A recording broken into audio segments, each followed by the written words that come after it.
Hello Taurus, Sun, Moon, Rising, and Venus signs. Kamusta kayo? Sana po nasa mabuti kayong kalagayan. Welcome back po sa Star Tarot. At kung bago kayo rito, welcome din po kayo. Please subscribe, like, share my videos, and leave me a comment kung naka-resonate po kayo. Thank you. So first card ni Taurus, we have open yourself to love. It is safe for you to let your heart be seen. So don't be scared, okay? Huwag kayong matakot.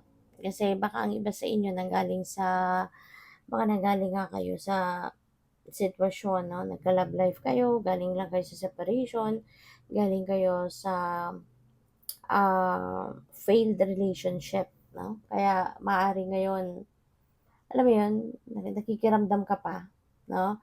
Maaari ngayon nag-a-adjust ka pa kasi maaring kumbaga kakahilom lang ng sugat sa puso mo. Alright? But yeah, sabi dito, open yourself to love. So wag naman kayong madala, 'di ba? Sa nangyari sa inyo. Kasi masaya din naman, 'di ba? Masaya din naman na meron kang minamahal at merong nagmamahal sa iyo.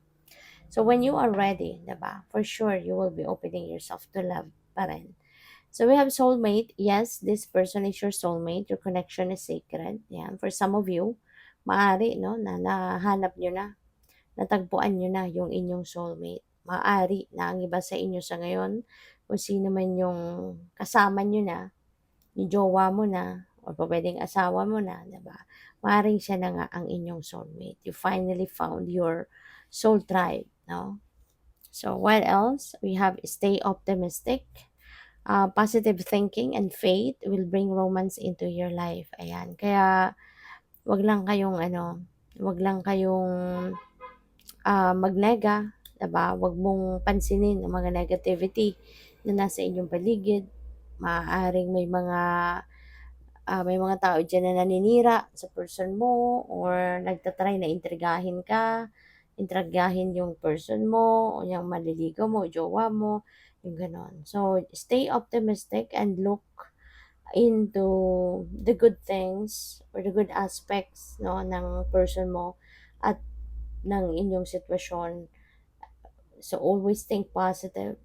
Okay? Always think positive at huwag mong hayaan na madala ka, masway yung inyong nararamdaman or ang inyong pagmamahal sa person mo because may mga negative na mga nakakarating sa'yo about your person. Kasi ikaw yung mas nakakakilala sa person mo, hindi ba? So kung kunyari, nakakaramdam ka din ng konting pagdududa, then find for yourself, 'di ba? Gawin mo ang magagawa mo para mahanap mo yung kung ano ang totoo, 'di ba? But do not rely on other people's mga chika, 'di ba? Kasi second hand information, parang hindi magandang pagbasehan, 'di ba? So find for yourself kung meron ka din nararamdamang pagdududa. So, yan. Tignan natin kung ano pa ang ganap. And by the way, maraming salamat muna for subscribing. And if you haven't subscribed yet, subscribe na kayo. And also, maraming salamat din for not skipping the ads.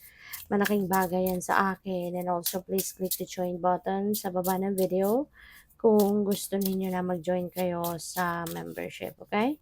Salamat po.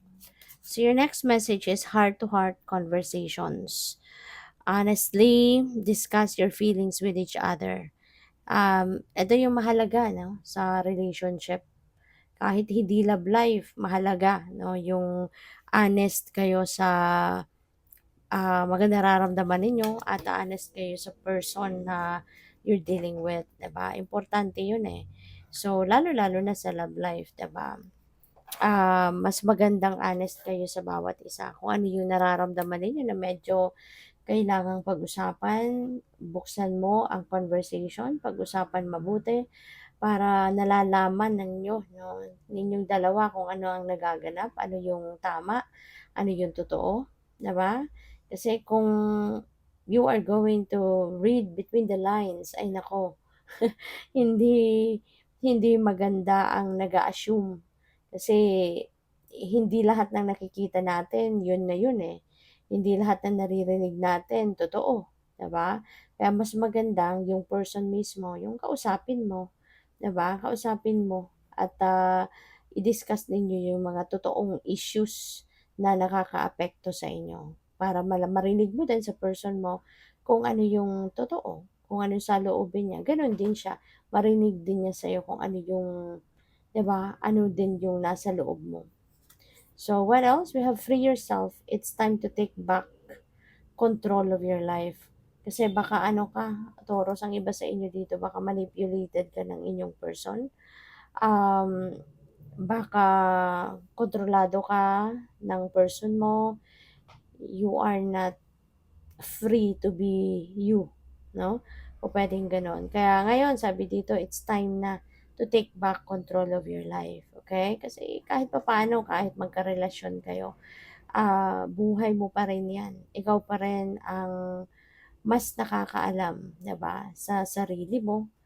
At sa isang relationship naman, okay naman 'yon, 'no, na magkokonsulta ka, magpapaalam ka or ipapaalam mo sa person mo kung ano yung kunyari kung anong idea mo, kung anong nagugustuhan mo or kung ano yung gusto mong gawin. Pero that doesn't but that doesn't necessarily mean, 'di ba, na kung kung, ayaw niya, ayaw mo na din, aayaw ka na din, 'di ba?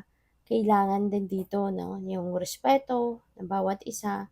Kasi you still have even if you are in a relationship, meron pa rin kayong individuality, eh, 'di ba? May kanya-kanya pa rin dapat kayong, space, 'di ba, na gusto rin ninyong ma-enjoy na na para din sa inyo na paminsan-minsan kailangan mo din na, ah gawin ang mga bagay 'no, na sa tingin mo makakapag-empower din sa'yo. Kasi gano'n din siya, dapat meron din siyang gano'n, 'di ba? Kaya pero ngayon ano, ayan, so maaaring mababawi mo na din yung full control sa buhay mo. You will be free, 'di ba, sa ngayon. So we have, this could be the one. You've already met the romantic partner you seek, ayan. So baka ang iba sa inyo kunyari ah, single ka pa, you know? So, siguro ngayon kung sino man ang makikilala mo, baka ito na siya yung gusto mo.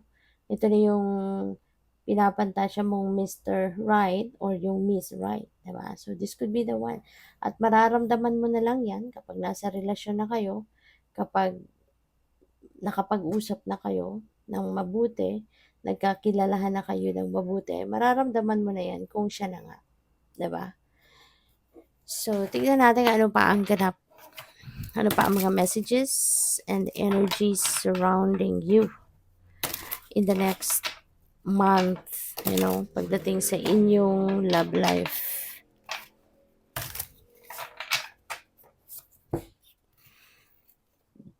So, excuse me. So, we have strength. Ayan. Pakatatag ka lang, no? Feeling ko dito, kasama ito dito sa free yourself. This is connected with this free yourself. Tatagan mo lang ang inyong loob. Okay? Magpakatatag ka. Kaya mo yan. Ipaglaban mo kung ano yung para sa'yo. Ipaglaban mo yung karapatan mo din. Alright? Tatagan mo lang ang inyong loob. At for sure, maiintindihan ka din ng person mo. So, huwag kang matakot.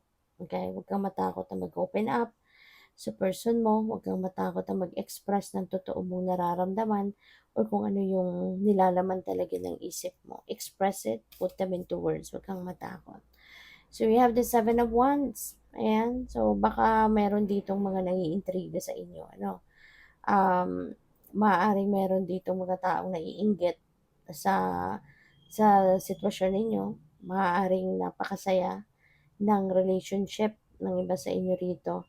Kaya there could be people around you na po pwedeng, alam mo yun, gustong basagin yung kasiyahan mo, yung happiness mo. Gustong basagin yung magandang samahan ninyo ng inyong person. So, yun, protektahan mo yung inyong relationship, protektahan mo yung sarili mo, yung person mo, depende sa inyong sitwasyon.